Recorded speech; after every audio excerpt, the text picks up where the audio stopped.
بسم اللہ الرحمن الرحیم. السلام علیکم. میں ہوں محمد عثمان اور آپ دیکھ رہے ہیں پروگرام ارفراز اور یہ مقبول جان کے ساتھ.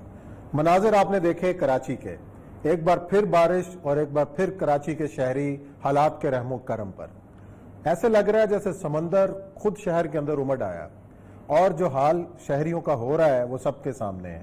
بے یار و مددگار 2 دن پہلے ہونے والی بارش کا پانی لوگوں کے گھروں سے نہیں نکلا کہ ایک بار پھر کراچی ایک ندی نالوں کا منظر پیش کر رہا ہے. کیوں یہ شہر اس حالت کو پہنچا؟ کون ہے اس صورتحال کا تمام تر ذمہ دار، جس کا جواب کراچی کے شہری بھی بار بار مانگ رہے ہیں؟ یہی آج کا ہمارا پہلا موضوع. اسی پر بات آگے بڑھاتے ہیں. اور یہ صاحب، ہم بار بار ماتم کرتے ہیں کراچی کے مسائل کا. کل میئر کراچی اپنی الوداعی پریس کانفرنس میں آنسو بہا کے چل دیے، اور آج جوابی الزامات ہیں. پیپلز پارٹی کی قیادت کہہ رہی ہے کہ ہم نے اتنے ارب روپے دے دیے کے ایم سی کو لیکن کچھ نہیں ہوا. آخر شہری تو فریاد کریں تو کس سے کریں؟ دیکھیں، پہلی بات تو یہ ہے کہ کیا کے ایم سی جو ہے وہ امریکہ میں ہوتی ہے؟ کے ایم سی تو آپ کے انڈر ہے نا. آپ کی آڈٹ ٹیم وہاں جا سکتی ہے، کے ایم سی کو آڈٹ کر سکتی ہے، کے ایم سی کو آپ سپروائز کر سکتے ہیں. دنیا کا یہ واحد شہر ہے کہ جس کے اندر سیوریج پروونشل گورنمنٹ کے پاس ہے، واٹر بورڈ پروونشل گورنمنٹ کے پاس ہے، لینڈ جو ہے اس کا سارا لوکیشن وغیرہ وہ سارا پروونشل گورنمنٹ کے پاس ہے، صفائی ان کے پاس ہے. اور صفائی کا سسٹم یہ ہے کہ دیکھیں، میں کئی دفعہ کہا ہے کہ جو نالے صاف کرنے سے کچھ نہیں ہوگا. اس لیے کہ آج نالا جو ہے آپ پاس کوئی سالڈ ویسٹ ڈسپوزل کا سسٹم ہی نہیں ہے. آپ نے کوئی ایک سسٹم بنایا ہی نہیں کہ آپ اس کو سالڈ ویسٹ کو اٹھا کے کہاں جا کے ڈمپ کریں گے، کس جگہ کریں گے. اب میں کبھی لاہور میں، آج سے مجھے یاد اچھی تھا 5 6 7 8 سال پہلے جب ہم محمود بوٹی کے پاس سے گزرتے تھے تو اتنی بدبو ہوتی تھی کہ جس کا آپ گزرنا مشکل ہو جاتا. ابھی بھی ہے. لیکن اب انہوں نے درخت لگا کے پہاڑ بنا دیا، اور اس کے بعد درخت ہیں اب بہت کم ہے. میں تو اکثر گزرتا ہوں اس علاقے سے. کیوں؟ وجہ یہ کہ پورے 40 سال کا ایک ڈمپنگ سائٹ تو تھی کراچی میں، تو ڈمپنگ سائٹ کا پتہ نہیں ہے. اور دوسری بات یہ ہے کہ ان ساری چیزوں کو چھوڑ دیں. مجھے یہ بتائیں کہ اس کراچی کو جو گورے نے آباد کیا تھا، چھوٹا سا گاؤں ہوتا تھا، آباد تو گورے نے کیا. اور ایک کراچی میں پورے کے پورے بر صغیر میں 3 شہر تھے جہاں ٹرام چلتی تھی. ایک کراچی میں چلتی تھی، ایک بامبے میں چلتی تھی، اور ایک اس میں چلتی تھی کلکتہ کے اندر. باقی تو مدراس میں بعد میں کہیں اس کے بعد آئی ہیں. پھر اس کے بعد اس کی ایک میونسپل کارپوریشن تھی. پھر اس کے بعد سینڈ سٹون ٹائپ اس کی عمارتیں تھیں. ایک خوبصورت سا شہر تھا، چھوٹا سا شہر تھا. اس کو پاکستان کا کم از کم 1960 کچھ تک وہ اس کا کیپٹل رہا ہے. آپ کو تو کتنے سال تک وہ پاکستان کی جو پرائم منسٹر ہوتا تھا، جب پاکستان کا صدر ہوتا تھا، وہی بیٹھتا تھا. پنڈی اسلام آباد تو کوئی چیز نہیں تھی. وہ شہر ایک خوبصورت شہر تھا. اس شہر کو مل کے تباہ کیا. اب مسئلہ یہ ہے کہ پالیٹکس کیا ہو رہی ہے؟ پالیٹکس یہ ہو رہی ہے کہ ہر بندہ کراچی کو زندہ رکھنا چاہتا ہے اپنی سیاست کھیلنے کے لیے. ایسے عمران خان صاحب، میں نے کل بھی ذکر کیا تھا، عمران خان صاحب یہ مسئلہ حل کرنا چاہیں تو گھنٹے لگتے ہیں. دنیا میں کوئی شخص جو ہے کسی جگہ پہ کسی علاقے کے اندر اس کو پرائیویٹ فنڈ ریزنگ کر کے شہر کو بنانے سے نہیں روک سکتا. ہم نے سیالکوٹ کی مثال عمران خان صاحب کی، جو پی ٹی آئی کا کہتا ہے کہ ہمیں کام نہیں کرنے کا، جھوٹ بولتا ہے. اگر آپ 14 ایم پی ہیں، آپ 14 ایم این اے 28 ایم پی، آپ جھولی اٹھائیں اور کراچی سے ٹرین پہ نکلیں اور کہیں کراچی کے لیے دو. کس کا رشتہ دار ہے کراچی میں نہیں رہتا؟ پٹھان کا نہیں رہتا، بلوچ کا نہیں رہتا، پنجابی کا نہیں رہتا، سندھی کا نہیں رہتا. اور کراچی کے لیے دو، تم کراچی میں رہتے ہو. کراچی شہر والے بھی دیں گے، سیالکوٹ کے لوگ دے سکتے ہیں، آپ کو نہیں دیں گے. ایک تو یہ ہے کہ کوئی نہیں. وہ کرنا اس لیے چاہتے ہیں کہ گالی دیں پروونشل گورنمنٹ کو کہ یہ کچھ نہیں کر رہے. یہ پروونشل گورنمنٹ اس لیے کرنا چاہتی ہے کہ گالی دیں ایم کیو ایم کو کہ اصل میں تو یہ وہ نہیں کرنا چاہتے. ایم کیو ایم اس لیے نہیں کرنا چاہتی کہ وہ دونوں کو پی ٹی آئی اس کو دیں اور کراچی کے کیک کو اس طرح جلتا پھسا جیسے کہتا ہے تباہ حال تو چھوڑ دے، اور کراچی کے عوام جو ہے وہ تباہ حال ہے. اب صورتحال یہ ہے کہ اس کی ایک اور بنیادی وجہ ہے کہ کراچی کے عوام جو ہے اپنا بھگتان بھی بھگت رہے ہیں. مطلب یہ جس ملک میں اور جس شہر نے اپنے بہترین لوگوں کو لیڈرشپ سے محروم کر دیا ہو. آپ مجھے یہ بتائیں کہ کیا نعمت اللہ سے بہتر لیڈرشپ مل سکتی تھی اس پورے علاقے کو؟ عبدالستار افغانی. نعمت اللہ نے ایک ایسا ٹرینڈ دیا تھا جس کو مصطفیٰ کمال نے فالو کیا. اگر نعمت اللہ نہ ہوتا، آپ حیران ہوں گے کہ جس میں کچھ کیونکہ میں کوئٹہ میں رہتا تھا تو سردیاں ہم کراچی میں گزارتے تھے. تو وہ جو علاقہ ڈرائیون والا، اس ڈرائیون کے علاقے کے اندر گرد اڑتی تھی. اور نعمت اللہ کے آنے کے بعد وہ پھولوں کی کیاریاں نظر آتی تھی وہاں پر. اچھا پھر انڈر وے پاسز اوور ہیڈ بریجز پتہ نہیں جو کچھ بھی تھا 5 سال کے اندر. پھر سب سے بڑی بات ہے کہ فنڈز اس کے سیکولر اس کے خلاف ہو گئے تھے. مشرف بذات خود چاہتا تھا کہ جماعت اسلامی پاپولر ہو جائے گی تو مسئلہ بن جائے گا. ایم کیو ایم والے جو تھے وہ چاہتے تھے کہ ہمارا اب اتنا سا شہر پہ قبضہ ہے. پھر فاروق ستار 8 سال تک میر رہا ہوا تھا, اس نے کیا ہی کچھ نہیں تھا. عبدالستار افغانی کے معنی کراچی اتنا سا ہوتا تھا. اس کے بعد جو کراچی افغانی کے معنی تو کراچی ایک بہت سٹیبل سا بہت اچھا سا سوسائٹی تھی, اس میں سٹیل ٹاؤن سڑک بڑی زبردست خوبصورت, مجھے یاد اچھی طرح. اب سر صرف پالیٹکس ہو رہی ہے کراچی میں, کوئی کراچی سے مخلص نہیں. نہ فیڈرل گورنمنٹ مخلص ہے, نہ پروونشل گورنمنٹ مخلص ہے, نہ کوئی اور مخلص ہے. کچھ نہیں کرنا چاہتا وہاں پر. آپ مجھے یہ بتائیے کراچی کے جو کنٹونمنٹ ایریاز ہیں, کیا وہاں سالڈ ویسٹ مینجمنٹ ٹھیک نہیں ہوتی؟ کراچی میں جو ڈیفنس کا سالڈ ویسٹ مینجمنٹ ٹھیک نہیں ہوتی؟ کیا وہ علاقے جہاں پر آپ پھر سب سے کرپشن کی لیول یہ ہے کہ کراچی میں ڈیفنس کے اندر ایک بہت بڑا ریورس آسموسس پلانٹ تھا, وہ اس کے پیسے کھا گئے تھے, ڈیفنس ہاؤسنگ سوسائٹی کھا گئی تھی, جس پہ کچھ نہیں ہوا ایکشن. تو اصل مسئلہ سر کراچی کا یہ ہے کہ کراچی کو کوئی ٹھیک نہیں کرنا چاہتا. چلے اللہ کرے کہ عمران خان صاحب بیٹھیں ہیں, سارے سٹیک ہولڈرز کو بٹھائیں اور معاملہ حل ہو. دوسرا امپورٹنٹ جو مسئلہ آج جو بیٹھک لگی ہے مولانا فضل الرحمان اور شہباز شریف صاحب, لیکن آج جو فکرہ کہا ہے نا مولانا فضل الرحمان صاحب نے کہ لگ ایسے ہی رہا ہے کہ انہوں نے نون لیگ اور پیپلز پارٹی کو بھی چنڈی کرا دی ہے. انہوں نے کہا جی ہم چھوٹی جماعتوں کا اجلاس بلا لیں گے, آپ کو بہت بھگت لیا, تحفظات ہی آپ کے ختم نہیں ہوتے, پہلے اپنے تحفظات ختم کرو پھر حکومت کے خلاف تحریک چلاؤ. یہ کتنی امپورٹنٹ بات. دیکھیں میری بات سنیں, پہلی بات تو یہ آج ہمارے ساتھ ابھی طاہر رشید صاحب ہوں گے, ہم ان سے ڈسکس کریں گے. دیکھیں میں کچھ اطلاعات کے حوالے سے بھی اور باقی چیزوں کے حوالے سے کہ جو کھچڑی اچانک ابال آیا نا باسی کڑی میں, یہ اچانک نہیں آیا. دیکھیں یہ پورے کا پورا ریجن جو ہے نا یہ ڈسٹرب ہونے جا رہا ہے اگلے 5-6 مہینے کے اندر, بہت پوری طرح ڈسٹرب ہونے جا رہا ہے. اور کہیں نہ کہیں سے کوئی نہ کوئی جو ہے جسے کہتے ہیں تھپکی جو ہے وہ موجود ہے. اور اللہ کرے کہ ہمارا محرم جو ہے بہت اچھا گزرے, کیونکہ یہ کچھ بھی ہو سکتا. اس کی ایک میں بنیادی وجہ بتاؤں. نہیں پہلے تو فضل الرحمان صاحب دیکھیں یہ روٹین کی میٹنگ ہے. میں آپ کو بہت سارے علماء کرام جو ہے نا وہ انڈر گراؤنڈ ملاقاتیں چل رہی ہیں, بہت ساری اور طرح کی چل رہی ہیں. ہوتا پتہ کیا ہے, ہوتا یہ ہے کہ آپ ایک اپوزیشن کے پاس کوئی نعرہ نہیں ہوتا, اپوزیشن ایک فلو کو کیچ کرتی ہے. ٹھیک ہے. بھٹو کے دور میں ایک پیس چل گیا تھا اور پیس چلا تھا الیکشنز کے اوپر, لیکن 77 میں اصغر خان جیسا اللہ کا منکر ایتھیسٹ تھا, مکمل طور پر خود کہتا تھا میں ایتھیسٹ ہوں, قوم پرست ولی خان, سارے قوم, نعرہ کیا تھا نظام مصطفیٰ. ٹھیک ہے, کوئی تعلق تھا نظام مصطفیٰ کا, حبیب جالم کا تعلق تھا نظام مصطفیٰ کے ساتھ, ایون خیر بخش مری کا یا باقی لوگوں کوئی تعلق نہیں تھا, سردار شیر بام کوئی تعلق نہیں, بیگم نسیم علی خان کوئی تعلق نہیں تھا. لیکن نظام مصطفیٰ کا نعرہ چل گیا. اس میں صرف پارٹیاں تو اصل جو نظام مصطفیٰ والی تھی ایک جماعت اسلامی تھی, ایون نازا نصر اللہ بھی نہیں تھا اس طرح کا. جے یو پی تھی, یہ دو بہت چھوٹی تھی, 3-4 سیٹوں والی. لیکن یہ باقی جو مین اسٹریم پالیٹکس تھی. اب جو صورتحال یہ ہے کہ مجھے صرف یہ لگتا یہ ہے کہ یہ عمران خان کو ڈسٹیبلائز کرنے ایک ایسی بلٹ اپ ہو گئی ہے, کھچڑی بن گئی ہے, اور وہ کھچڑی جو ہے وہ ریجنل صورتحال میں بنی ہے. دیکھیں میں آپ کو بتاتا ہوں عثمان صاحب, 1400 سال میں یہ بڑا تلخ فکرہ بول رہا ہوں, اور یہ تلخ فکرہ بولنا چاہیے, یہ سچ بولنا چاہیے. ہم نے سچ نہ بول کے غلطی کی ہے. سچ اس لیے بولنا چاہیے کہ 1400 سال میں جنگ جمل اور جنگ صفین میں چند ہزار لوگ اس دنیا سے چلے گئے تھے, جاں بحق ہو گئے, شہید ہو گئے, جو بھی آپ کہیں. ٹھیک ہے, صاحب شہادت تو تھی, اللہ تعالیٰ ان کو اللہ بہتر جانتا ہے, لیکن اللہ کے پاس پہنچ گئے. اس کے بعد سے لے کے کبھی بھی ان بلک مسلم امہ آپس میں لڑ کے اتنا قتل و غارت نہیں ہوئی جتنے گزشتہ 5 سال میں ہوئی.